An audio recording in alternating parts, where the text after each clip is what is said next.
covering all your local high school football games with highlights and scores. Now, Football Friday, brought to you by Alabama Credit Union.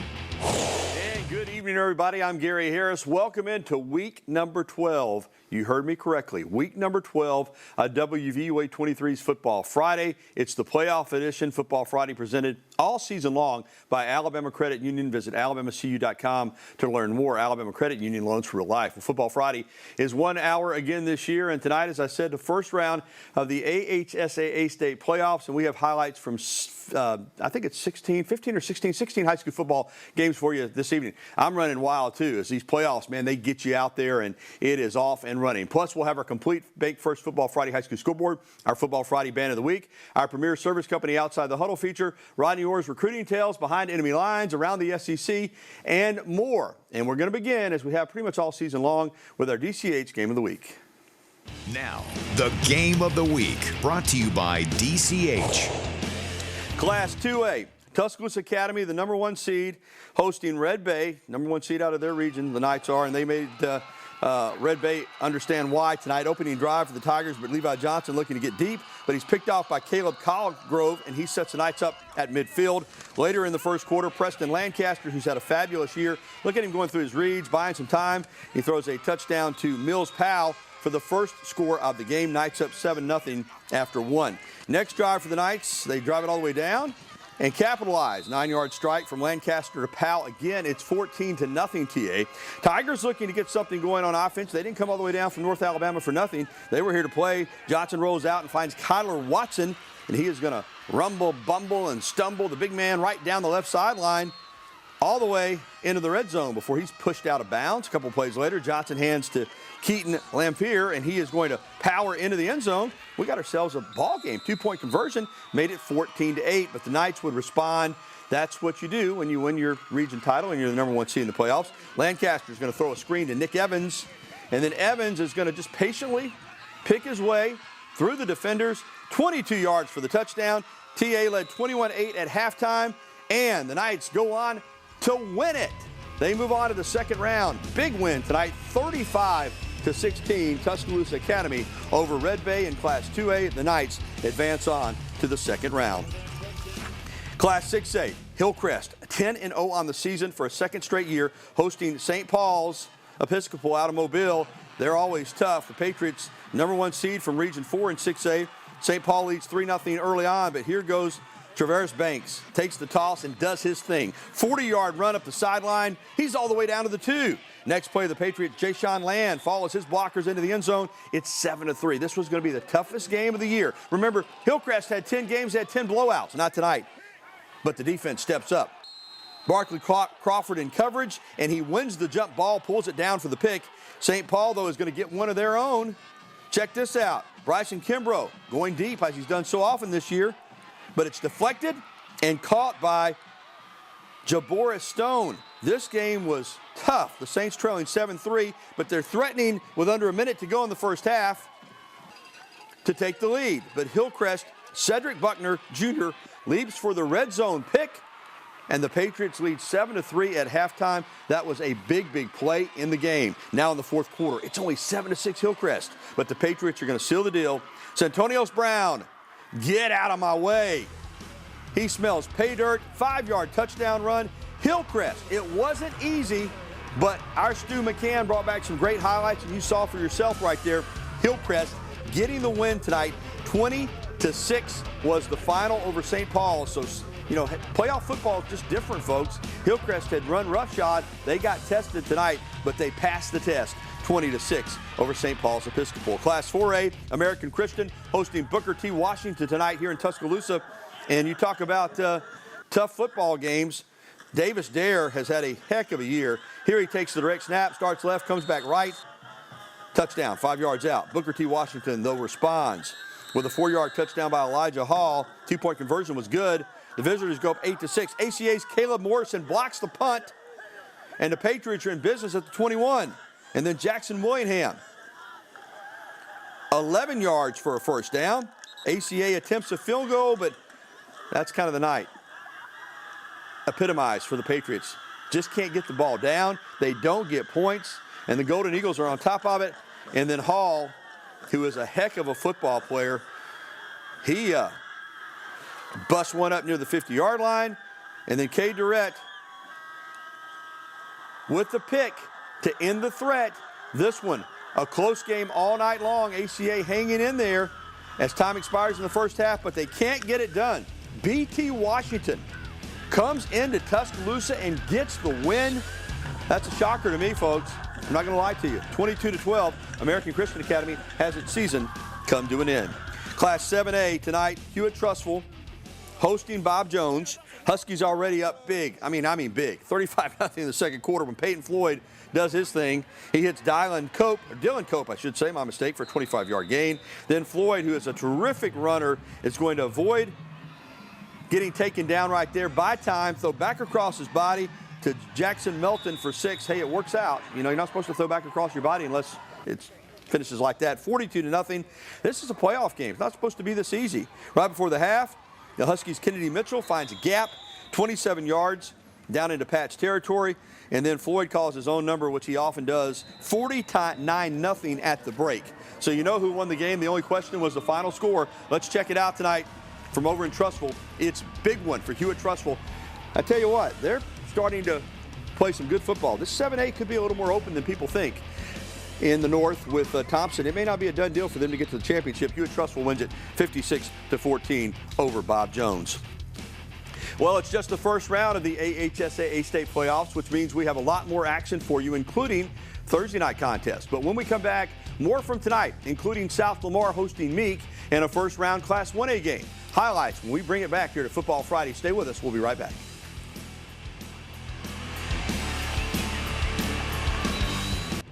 We're the Hillcrest Patriots cheerleaders. We love Football Friday on WVUA 23. Go Pats!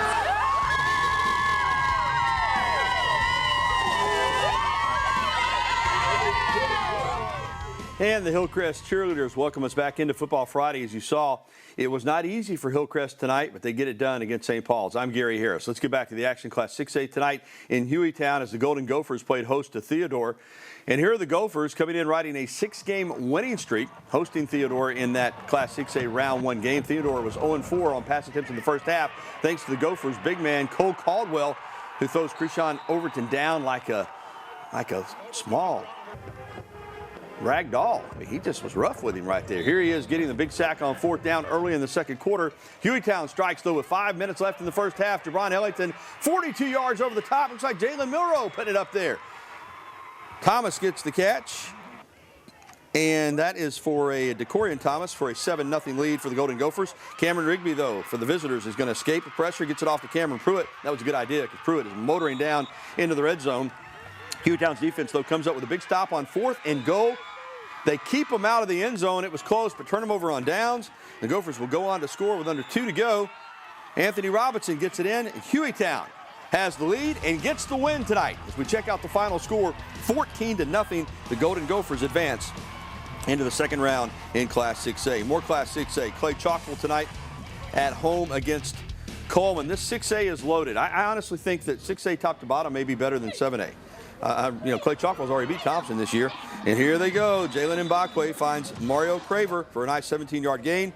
Clay-Chalkville now in the red zone, and it's Taurus Chambers who finds a hole for 5, and that is enough for the touchdown, 7-0. Coleman trying to get a shuttle pass here, but Clay-Chalkville, the Cougars, Nicarius Allen with the tackle behind the line. Later in the first quarter, Mbakwe, who is committed to Alabama and can do it all. He can throw, he can run, he can catch. And there he goes over the top to Craver, 14-0. And then the Alabama commit gets the job done with his legs as Mbakwe with the quarterback keeper, and he just outmaneuvers everybody for a 12-yard score. Clay-Chalkville cruises in round 1 over Cullman as we check out the final tonight. 49-6, really not a surprise there as the Cougs keep on going. Class 7A, Hoover traveling north tonight to James Clemens. Bucks coach Wade Waldrop used to coach at James Clemens, so he's facing his old team. First quarter, Bucks force a fumble. Dylan Buckley with the recovery. And the Bucks are in business. Then on the next play, Mr. Everything Bradley Shaw is going to punch it in for the Bucs. He's been their go-to guy. Bucs, though, trailed 17-6 or 16-7, I should say, at the half. But in the second half, it was all Hoover. Kamal Anderson punches it in. Bucs within 2. And then the next drive, Jonah Winston is going to pull it down and outrace the Jet defense. The Bucs take the lead and never look back. Happy homecoming for Wade Waldrop tonight as Winston is gone. 42-16. What a second half. They outscore James Clemens 35-0 after the break. I don't know what Coach said at halftime, but whatever it was, it worked. Class 1A, South Lamar hosting Meek. And both these teams looking to advance. Meek running back Cameron Deaver had a great game tonight. He starts off with a huge rushing gain right here, 20 yards for a first down. And then quarterback Evan McKay is going to find Jarrett Benson for the first touchdown of the game. Benson, man, big dude right there. And it is 8-0. A lot of teams go for 2 now. Meek's defense was playing hard as well. They caused a turnover, and that got them back on offense. And here they go to work again. And then when South Lamar had the ball, they just could not get anything going. And the rain started falling, but it didn't slow down these two teams. They just kept trying to play through it. South Lamar trying to get something going. It was South Lamar coming from behind tonight. They fell behind early, but as we check out the final, they got it going late, and they post the victory at home, and they advance. 32-14 was the final score. Well, still to come tonight on the program, our complete Bank First Football Friday playoff scoreboard. But up next, Thursday night, Alabama High School Athletic Association high school playoff games. We got plenty more to come, including Gordo at home. And you know what that means? That usually means a win, and it did on Thursday night. Don't touch that dial or that remote. Not dial anymore, but you know what I'm talking about. Just don't change the channel. We'll be right back.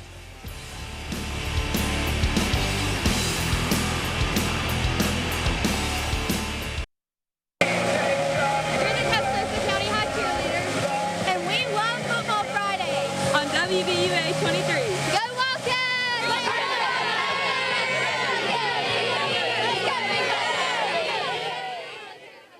And welcome back to Football Friday, presented each and every week by Alabama Credit Union. I'm Gary Harris. Well, the first round of the AHSAA State Playoffs always means that in addition to a Football Friday, we have ourselves a Football Thursday. Whole bunch of games last night as well. We were out covering those on Thursday night. Let's head over to Gordo for a Class 3A matchup. The Green Wave welcomed in the Phil Campbell Bobcats there to the big green, mean green territory last night. And the Green Wave won the coin toss and elected to receive, and then they elected to go out and kick some rear end. Opening kickoff, and you think this is a good way to start the game or not. Ethan Wilder is one of the best players in the state.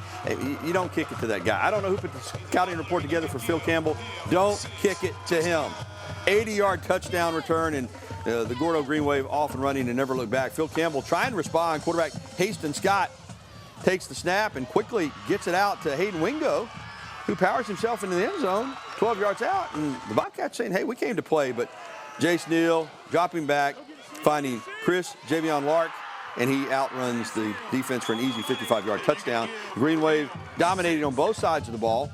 Jace Hathcock is going to make a big stick right there, and that is a loss. And the dominance continues on offense. Quarterback Jace Neal to Chris Javion Lark, and that's what you do when you have playmakers. You just get them the ball. You don't have to throw it far. Let them do the rest with their legs, and he just cuts through the defense there like a knife through warm butter. That is a touchdown.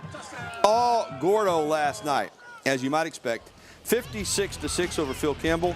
And Gordo advances on to the second round. They got designs on Bryant-Denny Stadium in the Super 7 championship round this year. They're that good. They got a shot. All right, let's keep it going. Class 4A last night. Another team that's got a chance to win a state championship in 4A is Bibb County, hosting the Montgomery Academy Eagles. Opening drive of the game, Eagles quarterback gets tipped, and it is picked off by Braden Cash. And Cash is bringing it back all the way down to the 17-yard line. Montgomery Academy is actually moving the ball on that opening drive, but that's what good teams do. They turn you over, and on the very next play, defense turns into offense as Choctaws run a little option here. Nice pitch. Jay Harris gets the edge, gets the corner, gets the touchdown. Choctaws get on the board first. Early in the second quarter, Choctaws driving again, and it's Jordan Leverett finding wide receiver Antonio Steele. He just high steps a man. They said he stayed in bounds there. It was close, but hey, man, ref said he's in. He's in. 36-yard touchdown. All Bibb County in this one. And Leverett here to Steele for their second connection of the game. Little slant route into the end zone. Bibb County way too much last night as the Choctaws pound the Eagles 56-6. That was the same score in the Gordo game. 56-6 and advance to the second round in 4A. And of course, Bibb County beat Gordo earlier this season. Two really good teams in 4A and 3A. All right, the first round of the playoffs continue here as the Demopolis Tigers hosted the Carroll Eagles. They love their football down in Demopolis, and we were there last night for this one. Quick touchdown drive for the Tigers made it 7-0. They get the ball right back, and here goes Keyshawn Rouser getting the handoff, and he rouses them up with another touchdown. PAT no good, still no matter, 13-0. Carroll, though, would respond. This is a good football team, and this was a tight game. Keyshawn Cole takes the snap and gets it into the end zone. That made it a 13-7 game, but the Tigers quarterback, Kevin Harmon McElroy, can run it as well as he takes the snap here. And he's down to about the 3-yard line. And then the second time, he gets it into the end zone, 19-7. Demopolis would go for 2 and would not make it. But the Eagles, as I said, they would not go away in this one. They had a long drive, and then Cole with the dime to Quandarius Leitner. Takes a big hit, man, but hangs on to the football. 19-14, and then Carroll scores, or trying to score again, but the ball is loose, and the Tigers come up with it. This one goes down to the wire, but Demopolis gets the win, 31-28, and advance on to the second round. All right, let's go out to Sulligent. 2A action here. Sulligent at home, taking on Hatton in the first round, and on the very first play from scrimmage, the Blue Devils force a fumble as Brooks Bozeman loses it, or Brooks Bozeman gets on top of it and gives it to his offense, and Sulligent takes advantage. Andrew Lowe, easy touchdown, 2-point conversion, makes it 8-0. Hatton, though, comes down the field. They go for it on 4th and 5, and the bad snap. Not only did they not get the first down, how about this? It's going back the other way. 93 yards for the Sulligent Blue Devils. Defense right there coming up big. Blue Devils had the lead at the half, 14-6, and as we check out the final, we will tell you that it was all Sulligent in the second half as they win and advance 43-12, the final score. Round 1 of the Class 7A playoffs in Class 7A, and second-ranked Thompson hosting Florence last night over in Alabaster. The Warriors, of course, 4 straight state championships. They start fast. Trent Seaborn dumps it off to Michael DeJean, and he is in the flat, and he is flat out running for a touchdown. 30 yards, first score of the game. Warriors defense dialed in as well. Quindarius McCall and Curtis Oliver Avery take down the Florence quarterback, Leo Glover. The sack forced a punt, and when the Thompson got it back, it's Seaborn, who is being recruited by schools all over the country. Still a young player, but he can spin it. You see it right there. To Angel Jones, setting up the touchdown, and Thompson, you know, when they get on top of you, they can just flat out bury you. Here's the touchdown right here. Ooh, nasty look right there as well. 14-0. Still in the first quarter. That made it to 21-0. And now in the second, Thompson's A.J. Green is just going to pick his way into the end zone. 35-0 after the 2-yard score. And as we go to the final score in this one, as you probably would have guessed, Thompson at home as the #1 seed beat the 4th seed Florence last night. 42-0 the final score. All right, Class 6A and Mountain Brook at home on Thursday against Buckhorn. 3 minutes into the game, it's John Cooper connecting with Stuart Andrews on a beautiful pass for 6. And then after forcing an interception, the Spartans have the ball back, and no one covers Cole Gamble. And that is a mistake, because that is an 80-yard connection between Cooper and Gamble for the touchdown. And Gamble was only getting started. He catches one. How about he runs one? Big, strong, physical running back. spinning out of a tackle. 21-0 at this point. All Mountain Brook last night as they cruise over Buckhorn in Class 6A. 35-14 the final. All right, Parker taking on Jemison. And Parker has a really good football team. Have every year. The Thundering Herd trying to get a state title this year and off and running in this one. Cameron Jennings buys some time and then finds Orion Perkins in stride. 6 points right there. And then Jemison punting, Ismail Baker. I mean, this was a lopsided game. I can't tell you, you don't see too many of them like this. Parker just ran roughshod over Buckhorn. Here is a touchdown right here by the Thundering Herd. Martavius Purnell in from 4 yards out, 21-0. Then with under 40 seconds to play in the first quarter, Jennings gets the secondary to bite on the pump fake and finds Jeremiah Jelks. 4 different players from Parker scored in the opening quarter. They roll last night, 62-14 the final, and the Thundering Herd thundering into the next round as they take down Jemison. Well, Ramsay head coach Ronnie Jackson looking to lead his team to a 5A second straight title after they won it last year. Tonight they try to begin the journey for number 2 against West Point. Ramsay already up 36-0 in the third quarter, so you know they're going to win it. But they didn't let up. Good teams don't. Jaden Martin scampers in from 18 yards out. It's 43-0. Then with another 20 seconds to play in the quarter, check out this run from Ashton Ashford as he gets it in. It's 50-0. West Point, you know, they played hard. That's all you can do. You know, you just keep playing right there, fighting for yards, but they put it on the ground. And the Rams get the shutout as they would kill the clock and go on to win it 50-0 last night over West Point in a first round mismatch. Well, that's going to do it for our high school highlights segment, but there are many other games that we want to cover for you this evening, and we'll do that by running down all the scores on our Football Friday Bank First playoff scoreboard. That's straight ahead when we return right here on WVUA 23.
Love all our bands. That was the Thompson High School Marching Band. They're our band of the week. Welcome back to Football Friday on WVUA 23. And it's time now to check in on some other first-round playoff scores from Thursday and Friday night. So let's turn our attention to the Bank First scoreboard. Remember, Bank First, putting customers first. And here we go. Let's run them down from tonight and last night.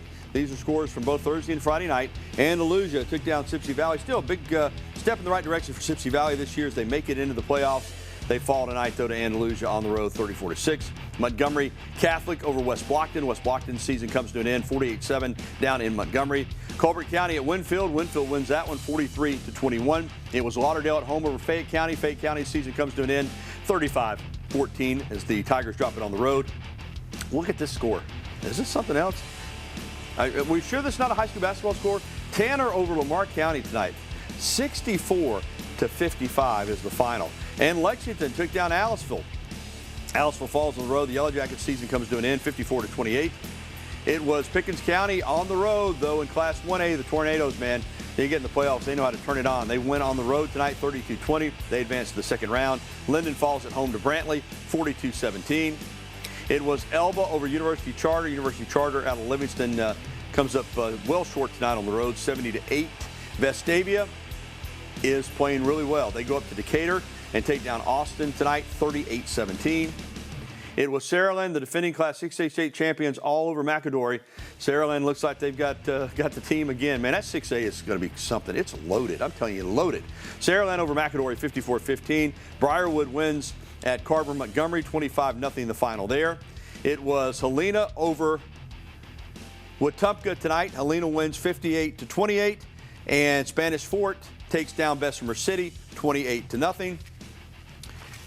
Pike Road just over Homewood, 10-0 the final there. Pleasant Grove big over Lawrence County, 49-17.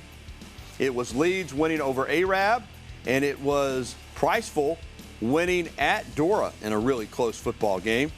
And also Hackleburg over Marion County, 57-8. You don't see it on your scoreboard there, but J.B. Pennington tonight loses at Piedmont, 44-14. And Pennington finishes the season at 8-3.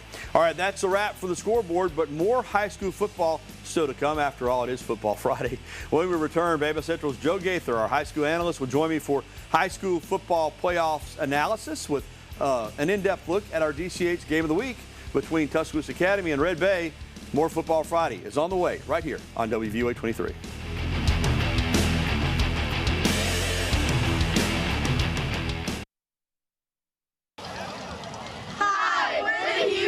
Cheerleaders, and you're watching Football Friday on WVUA 23.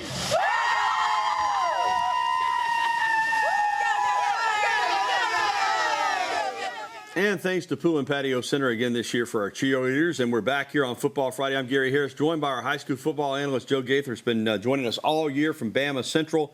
And it's time to talk about our DCH Game of the Week. We've talked about this amazing story of Tuscaloosa Academy.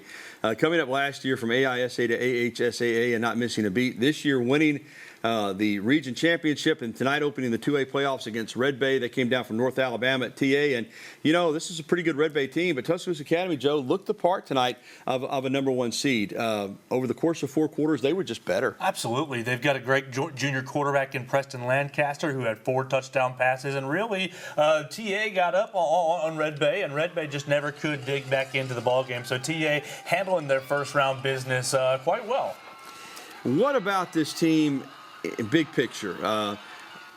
I knew they were a good team. I don't think most people expected them to win their region, but they did. And now they get through the first round. Is this a team, in your opinion, that could make a run in a state championship? Well, I think they have. I mean, when you play in the smaller divisions of football, one player can make the difference. I think Preston Lancaster is a pretty good quarterback. It's going to take a little special effort to get all the way to Bryant-Denny Stadium and win the state championship. But I think that the Knights, and they're a well-coached football team, they've played sound football since I've seen them, and I think they will contend for that 2A championship. What's up next week?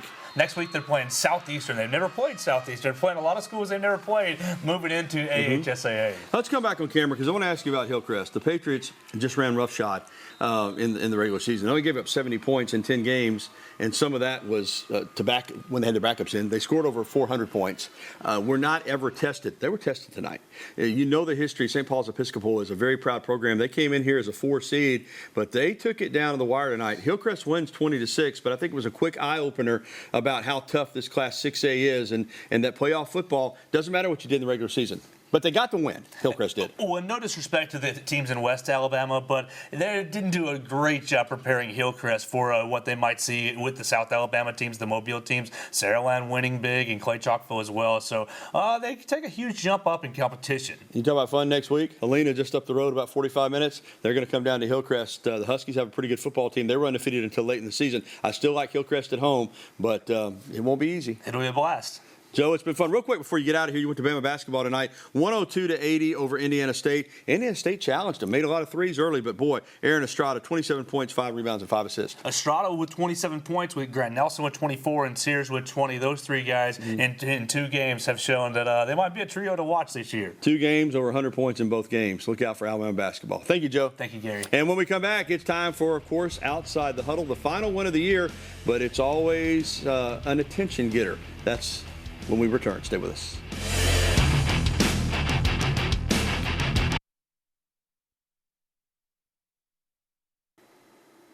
And welcome back to Football Friday on WVUA 23, presented by Alabama Credit Union. I'm Gary Harris. It's time now for our Abby Award-winning Outside the Huddle feature, presented by Premier Service Company. Premier Service Company, the power to keep you cool in the summer and warm in the winter. And tonight, we look at how girls are getting their opportunity to play high school football. Here's Sutton Smith.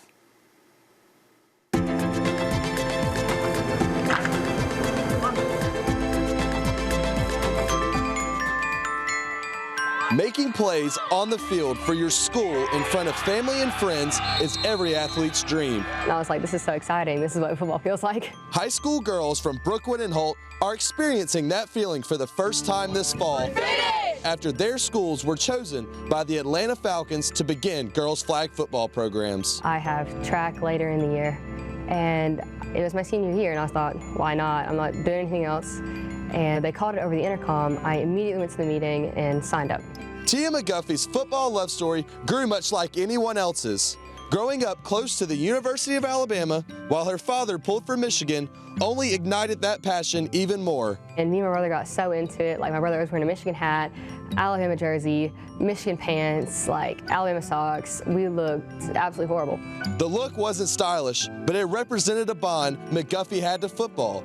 This version of football has distinct differences from the one she watched that day. You don't always want the biggest, the strongest kids out there because it's a totally different game. It's a lot more finesse, it's a lot more skill-based, and you just have to adapt to that. Flag and tackle football are played on the same field, but with a different set of rules.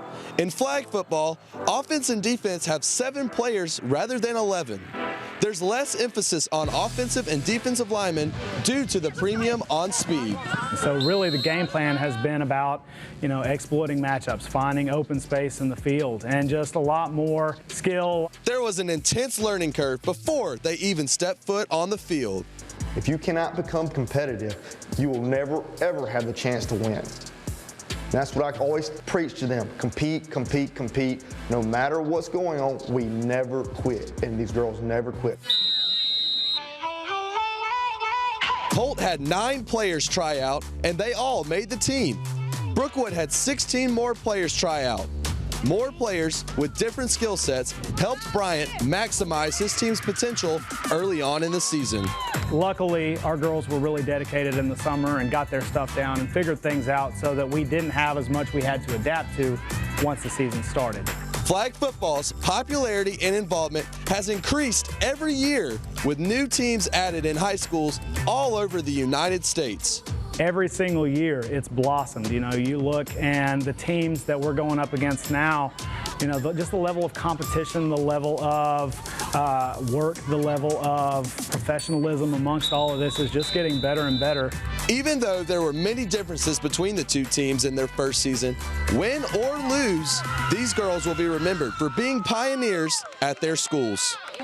30, 40 years from now, these girls will say, they drive by and see the lights on, but hey, I was the first team. Those little girls right now that 5, 10 years from now are going to be coming out to sign up for flag football because they saw how excited you were. They saw you out there playing and doing the things that they never would have imagined that they would do.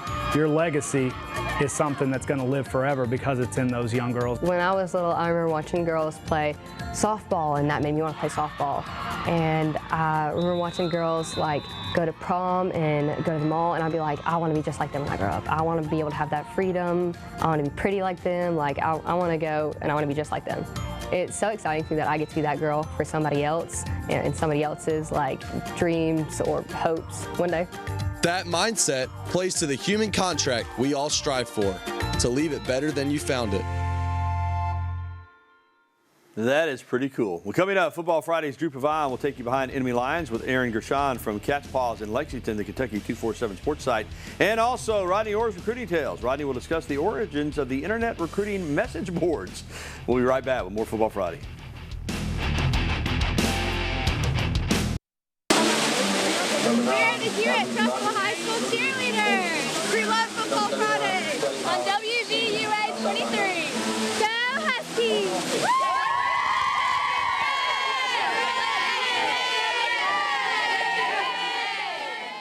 And welcome back. It's time now for Recruiting Tales with Tider Insider's Rodney Orr. Tonight, Rodney discusses the origin of the recruiting message boards.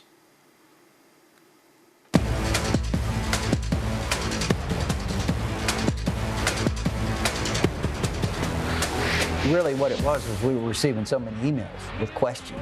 And my brother said, listen, we're getting so many of these emails. What we ought to do is create a forum, a message forum, where fans can communicate with each other. They can ask questions of you, they can communicate with each other, build a community of Alabama fans. That was really one of the best moves we made was when we created the message board. Anyone could post, anyone could read. And what happened was you had LSU fans, you had Auburn fans, you had all these fans from these other schools coming on there trolling Alabama fans. So in 2003, when the Mike Price situation was developing and I knew that it was going to get really, really nasty, that's when I told my brother, I said, look, here's what we have to do. We have to close off this forum where only members can read it.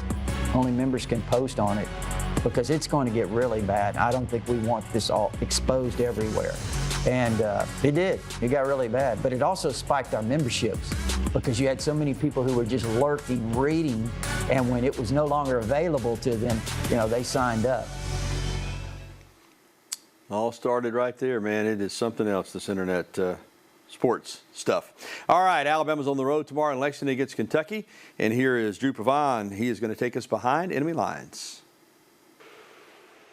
The Crimson Tide are on the road for the first time in a month as they travel to Lexington, Kentucky to take on the Wildcats. And beat writer of Kentucky's 24/7 site, Aaron Gershon, says in order for the Cats to have success on offense, it will need to come from their leading rusher. He needs to just do a better job at hitting the holes that are there and using that vision he has because he has really good vision. And when he gets to the second level, he makes guys miss. I mean, he has 565 rushing yards after contact this season. So he's been really, really solid at making guys miss and shedding off tackles. And he's a really good receiving back. If they can't get it to him in the run game, they got to try to get it to him in the pass game. But he's a guy that when he touches the ball and is able to get kind of past that first initial wave of tacklers, good things have happened this season. And obviously against an Alabama defense that's as good as this one and as talented as they always are, it's going to be easier said than done to kind of accomplish that goal this Saturday. When it comes to the defensive side of the ball for Kentucky, Gershon says they will need to limit the Tide's big plays and contain Jalen Milroe.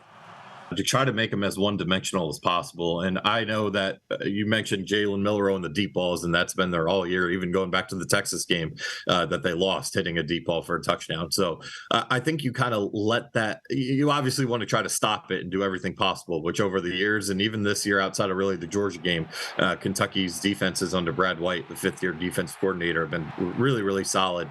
They've done a really good job at limiting explosive passing plays. So I think you need to try to make Milroe beat you with his arm. It'll be trying to keep Milroe in that pocket. If he beats you downfield once or twice, you tip your cap. But as long as you don't have those long extended drives where it keeps the ball out of your offense's hands and you can try to limit those point totals and limit those explosives, I think that's how Kentucky's defense can have success. When it comes down to Saturday, Gershon has the Tide taking the cake, but says if the Wildcats want to have success, they will need to play almost perfect and negate the negative plays. I think Alabama just has too many guys, too many Jimmies and Joes for Kentucky to handle. But I do think that at least if Kentucky's defense could get some stops early, the offense can put up some points early. But I just think Alabama at the end of the day, with what they have on the line, knowing they're basically every game is a must win at this point now with one loss on the resume. I think it's probably too much to ask for an upset. But at least I don't expect them to get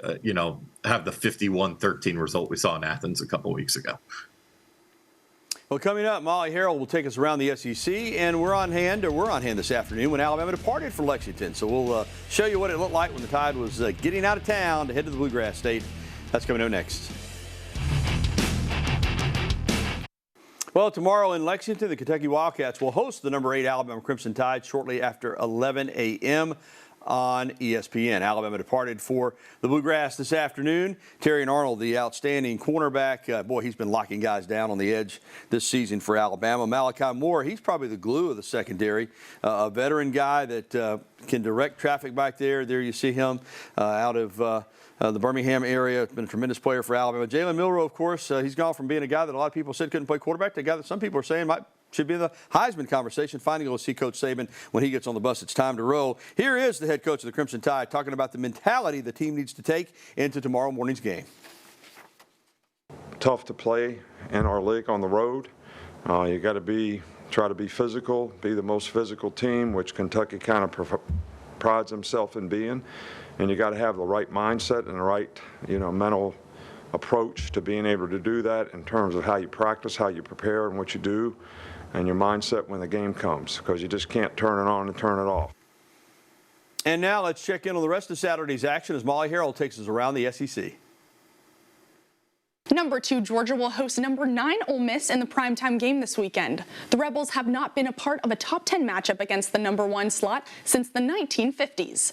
And their quarterback Jackson Dart is ranked 2nd in the SEC in total offense, right above Bulldogs quarterback Carson Beck. The Dogs have been without star tight end Brock Bowers for the last 2 games due to an ankle injury. A win for Georgia might boost the Dogs back to the top spot, and a loss for Ole Miss will knock them out of the SEC West. Number 13 Tennessee will take on number 14 Missouri at Memorial Stadium for the best matchup this week. The Tigers are coming off a close loss in Athens, 30-21. But the Dogs sealed the win with a fourth-quarter interception by the big man Nazir Stackhouse. Missouri's Cody Schrader leads the SEC with 919 rushing yards, while the Vols tops the SEC in run defense, allowing just 100 yards per game. The Gators will travel up to Baton Rouge to face number 19 LSU. Florida is a 13.5-point underdog, but the game's outcome heavily depends on the injury status of Tigers quarterback Jaden Daniels after a hard hit in the Alabama game last week. Both LSU and Florida are coming off a loss and are looking to take home a victory.